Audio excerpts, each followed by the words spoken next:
கருணை வடிவமே சாயிநாதனே. என் அன்பின் பிரியமே, வெகு நாட்களாகி போனது நீயும் நானும் மனம் திறந்து பேசி. வா கண்மணி, இன்று சற்று நேரம் இளைப்பார பேசலாம். உன் மனதில் இருக்கும் அத்தனை கேள்விகளுக்குமான பதிலையும் இன்றே இப்பொழுதே நான் உனக்கு தருகின்றேன். உன் வாழ்க்கையில் அடுத்தடுத்து என்ன நடக்கும் என்பதிலுமே கூட ஒரு தெளிவு உனக்குள் பிறக்கலாம்.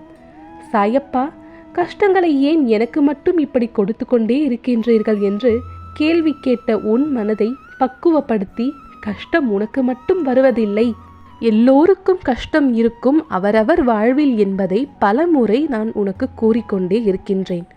சரி, என் கஷ்டங்களுக்கு காரணம் என்னவென்று கேட்டாய். உன் கர்மவினை என்றேன். அதற்கு ஏன் இவ்வளவு துன்பம் என்று கேட்டபொழுது சிரித்து கொண்டே உனக்கு பதில் கூறினேன்.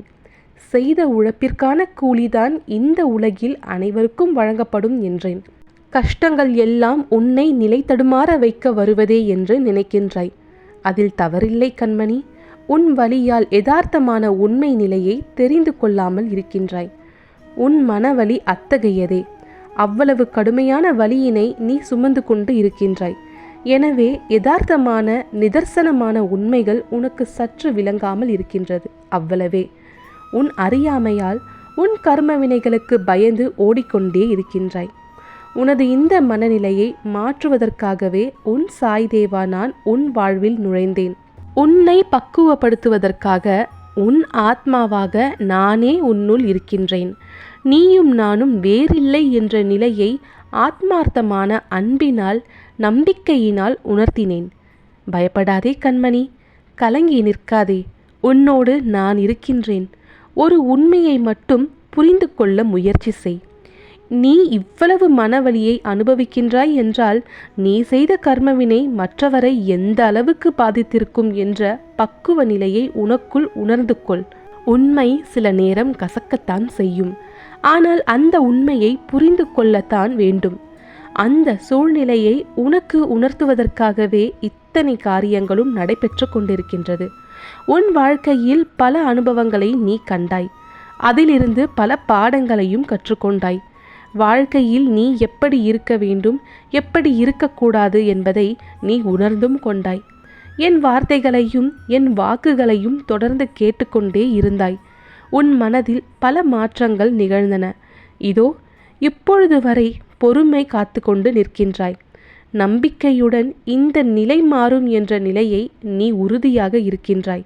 உன் உள்ளும் உன் செயல்களிலும் உன் வார்த்தைகளிலும் பல மாற்றங்களை நான் பார்த்து கொண்டுதான் இருக்கின்றேன். பட்ட படிப்பை விட மேலானது எது தெரியுமா? வாழ்க்கையில் அனுபவப்பட்டு நாம் கற்றுக்கொள்ளும் பாடங்களே. அவ்வாறான மேலான பாடங்களை நீ கற்றுக்கொண்டு விட்டாய்.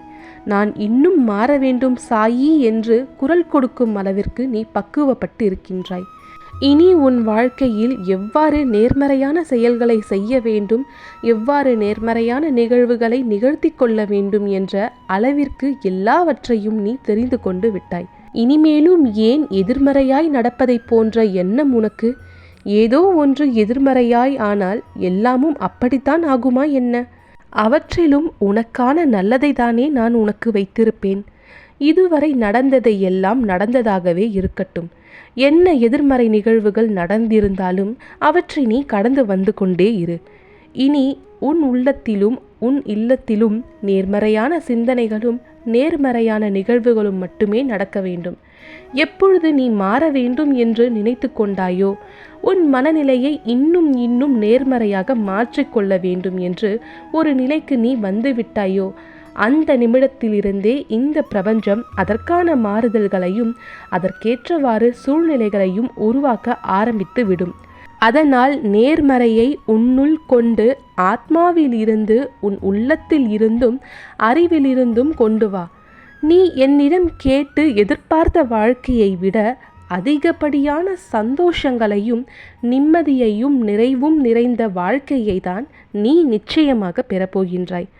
அதனால் இனிமேல் எந்த தயக்கமும் இன்றி நேர்மறையாக மட்டுமே சிந்திக்க பழகு. நீ நேர்மறையான வழியில் மட்டுமே நடக்கும் பொழுது நான் உன்னோடு இருப்பதை உணரும் நேரம் வரும். அது உனக்கான நேரம், அது உனக்கான காலம். அதை நீ இறுகப் பற்றிக்கொள். நீ எதிர்பார்த்த இன்பங்கள் எல்லாம் நிச்சயம் உன்னை நாடி வரும். இனி உன் வாழ்க்கையில் உனக்கு நேரிடும் அத்தனையையும் சற்று பொறுத்துக்கொள். நானே தீர்ப்பவன், நானே காப்பவன். என்னையே எப்பொழுதும் நினைத்திரு. நான் உன்னை எப்படியும் காப்பாற்றி விடுவேன். நான் உன்னை எல்லா வகையிலும் கவனித்துக் கொள்வேன். உன் மனவேதனைகள் அனைத்தும் மிக விரைவில் உன் மனதை விட்டு மறைந்துவிடும். நீ நினைக்கும் நல்ல விஷயங்கள் அனைத்தும் நிச்சயம் நிறைவேறும். சங்கடம் கொள்ளாதே கண்மணி, நான் இருக்கின்றேன் உன்னோடு, எப்பொழுதும் உனக்கு துணையாக. இது ஏன் நிகழ்ந்தது என்று முடிந்ததை நினைத்து அலட்டிக்கொண்டும் நிகழாததை நினைத்து புலம்பிக் கொண்டும் இருக்கும் மனிதனின் மனம் எப்பொழுதும் ஒரு மாய கண்ணாடிதான். அந்த மனம் எப்பொழுதுமே அமைதி உறுவதில்லை. அந்த மனதில் எது கிடைத்தாலும் நிம்மதி வருவதில்லை. எனவே நீ அந்த நிலைக்கு சென்று விடாதே. நிகழ்ந்ததை எல்லாம் விட்டுவிடு. இனி எதிர்காலத்தில் நிகழப்போவதையும் யோசித்து கொண்டே இருக்காதே.